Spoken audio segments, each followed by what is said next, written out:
On behalf of Purina, I want to discuss two specialized diets from Purina, the Pro Plan Veterinary Diet EN and EN Fiber Balance.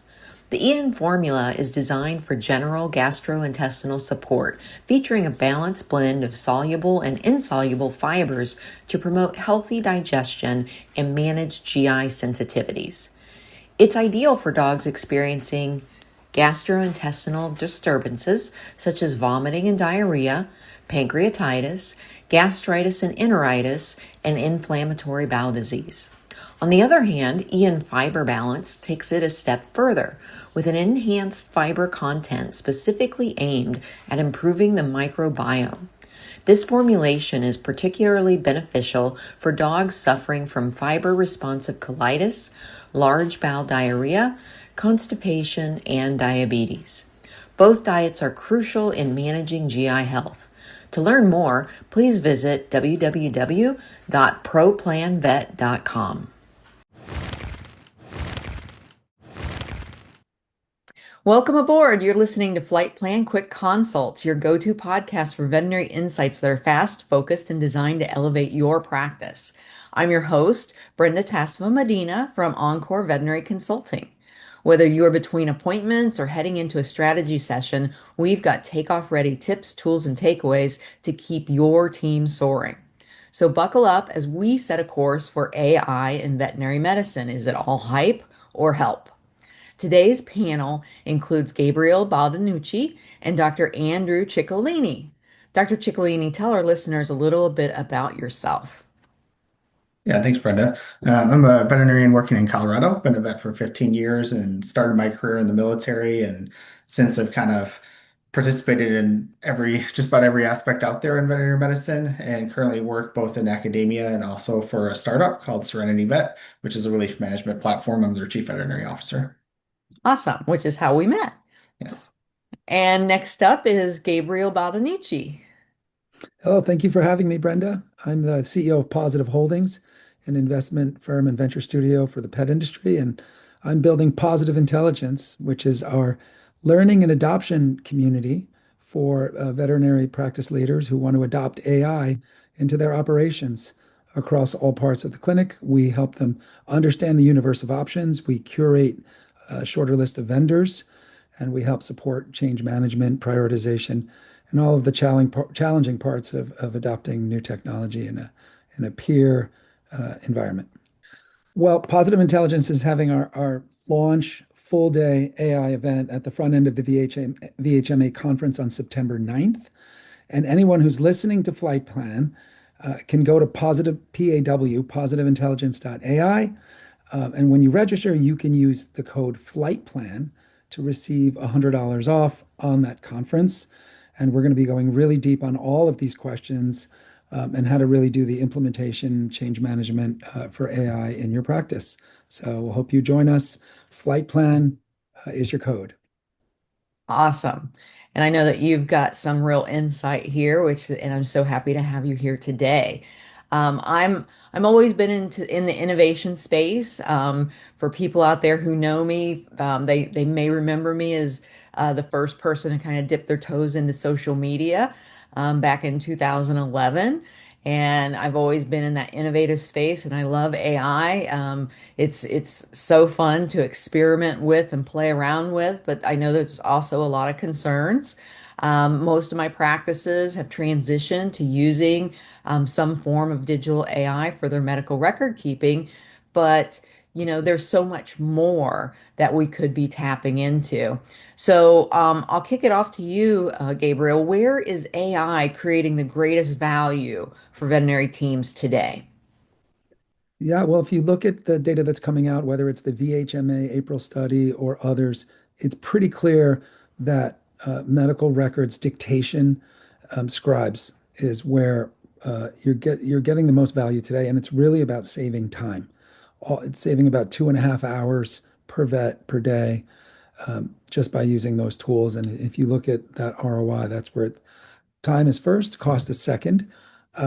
That's the frontier of value and ROI in AI right now, followed by administrative tasks and operational workflows through the practice, um, scheduling, invoicing, capturing missed invoice items.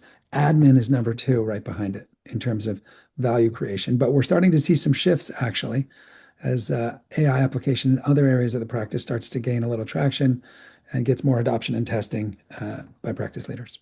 Oh, awesome. Andrew, what's your take on AI? And as a veterinarian, what do you see as the greatest value for veterinary teams today? Yeah, I definitely agree that the medical records is the number one use case. I mean, those scribes have been around for a while, and so they've gotten pretty good and useful. And to me, it's not just the saving of time, it's the cognitive load as well. I can feel like I'm much more prepared for my cases using the scribes to actually summarize the medical records for me prior to going into an appointment, so I can feel much more prepared is really useful. We also use it a lot for our phone calls. So it'll record our entire phone call and write a summary for us, which really helps save a lot of time. There's some other features too. Not all of them do it, but those that integrate really well with the PIM software can help you with charge capture. So on the business side, that can be really useful in making sure you're not charging inappropriately. So there's really been a lot of useful tools coming out. And because those have been around a while, they feel ready. And then there's some that maybe aren't quite ready yet, which I know we're going to get into more. But there's some areas where I feel like it is still a little bit of hype.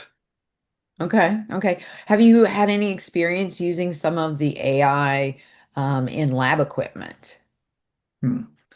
Um, yes. So I've used some of the like cytology features, which I think is really helpful to get like a quicker answer. And they've been pretty accurate. Like we've had a few where like we weren't necessarily convinced, and so we sent it in and had a pathologist review it. And so far they've been I don't want to say 100%, but I can't remember one that came back with a completely different diagnosis.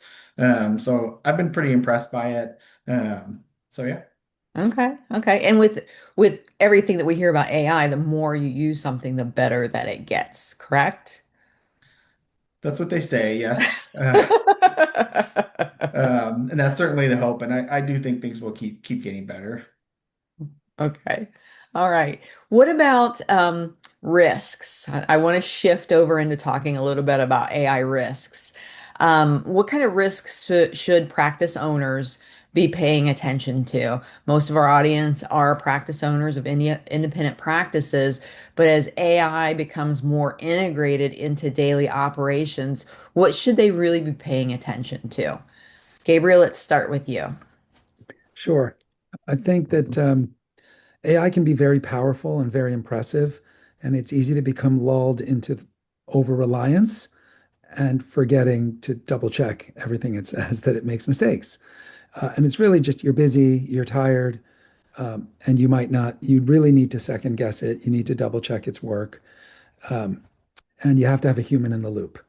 And so I think that the getting a little sloppy or lazy and starting to depend on your AI and forgetting that sometimes it makes mistakes is probably the biggest risk.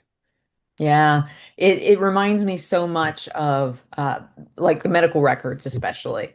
And somebody that I work with said, treat AI as if it's a very qualified intern, but it's still Yes. an intern, and you've got to check the work.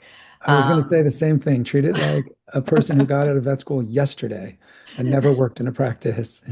Yes, so it saves you time, but you are ultimately the expert and the knowledge base behind it. And it also reminds me of when I was in high school, I worked for an OBGYN as a medical scribe. So essentially, I was his AI. I followed him everywhere and I wrote everything down that he said, but he had to like check my work, guide me, make some corrections. He's like, you need to go take a medical terminology class, little things to kind of get me up to speed so that he could skim it more easily. And I think that what people are experiencing when they start to use AI is, oh, it's not perfect, and so they abandon it or they will stop using it for a period of time. And it's like you don't understand how quickly this area is actually growing in leaps and bounds. By the week, I, by the yeah, week. Yeah, by the week, absolutely. I had one practice that started in early December, and they said by March it was just like a completely different platform. It was so much better. Yeah, the exponential growth is insane. So, Dr. Ciccolini, from your perspective, what risks should practice owners be paying attention to? Yeah, I think for veterinary professionals, their fear is that this is going to be used as an excuse to fit more appointments into a day, and that will not be well received. I think the community is just like already ready to revolt over how many appointments we're trying to fit into, an hour to into a day, into a week. So I don't think there's a lot of room to just say like, oh, well, you're saving some time on medical records, so now you can see an additional appointment. Um, I think it's just giving veterinary professionals some of their time back. They're not having to stay late. Like it's really not creating an opportunity to fit in two, three more appointments in a day. And so I think that would not be well received if a business tried to justify it. Yeah, I think that this is an opportunity to really lean into quality of appointment versus quantity of appointment so that, AI and the medical record aspect of it can really give us the headspace to spend a little bit more time, think more clearly, and make those recommendations that maybe have been slipping through the cracks because we're trying to get to the next one or we know that we're 30 minutes behind. Is that the way that you're seeing it? Yeah, and I think we've heard from clients that they're happier when we use AI, not because they necessarily notice the AI, but because we talk our exam findings out loud and they start to see more of the value of, we hear from clients, we didn't even know you were doing an exam. And now you're talking it out loud, so it's captured by your scribe, and the client gets to hear that and they get to perceive the value more. Um, and we don't miss things as much because we can go back to our recording and make sure we remember what we talked about. We address all the client's concerns. So I think that quality is really improved through the use of AI. Yeah, the one thing that I noticed right away, I had a practice that they started using digital AI, and I arrived on the second day of that utilization to shadow them in appointments. And the thing that I noticed right away was the change or the shift in the relationship with the client, especially with the technicians who are doing the history taking and asking the most basic questions because prior visits with them, they were at a computer screen and they were looking at the screen for the next question and asking it and then typing it in and then turning back. And it was this back and forth type of motion. But when I watched them on day two, they were literally just face to face with the client the entire time, just having a conversation. And it was just so much more relaxed.